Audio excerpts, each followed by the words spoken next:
Lyme disease is on the rise in the UK. Caught early, it can often be treated successfully, but left untreated or undiagnosed may result in ongoing health problems. One of the most crucial tools in the battle against Lyme disease is awareness. In this video, we'll share the latest information, including referenced guidance from the RCGP Lyme Disease Toolkit and the NICE Lyme Disease Guideline. Together, we can better understand and prevent this disease. Ticks that carry Lyme disease are found all over the UK and are active year-round. They can be found in wooded and grassy areas, but also in urban parks and gardens. Ticks can be as small as poppy seeds, so it's important to check yourself, your children, and your pets after possible exposure, and remove any ticks you find safely. Tick bites are usually painless, and only 1 in 3 people are thought to notice they've been bitten. One possible early symptom of Lyme disease is an erythema migrans, or EM, rash. But while an EM rash can appear up to 3 months after being bitten, at least 30% of UK patients may have no rash and may not even recall a tick bite. EM rashes may persist for months, but are not usually itchy or painful. The rash can be atypical in appearance. This can result in cases being missed or patients being misdiagnosed with ringworm or cellulitis. It can also present differently on darker skin tones. On its own, an EM rash is diagnostic of Lyme disease, and treatment should begin immediately, without the need for a blood test.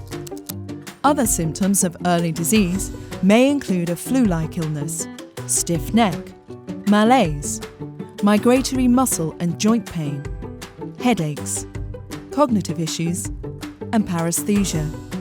Symptoms can vary from patient to patient, so it's important to be aware of the spectrum of symptoms and their migratory nature. There are some crossovers with, and subtle differences from, COVID-19 symptoms. Laboratory tests can be used to diagnose Lyme disease, but no test is 100% reliable. Both false positive and false negative results can occur. There is no test of cure for Lyme disease and no test to monitor disease progression. If an ELISA antibody test is carried out within 4 weeks of symptom onset, the test should be repeated at the 4 to 6 week mark, as antibodies take time to form. Immunoblot tests should be carried out for patients who have symptoms that persist for more than 12 weeks, although this test is not fully reliable either. Ultimately, a high index of suspicion will reduce the risk of a missed diagnosis. Do not rule out a Lyme disease diagnosis if tests are negative.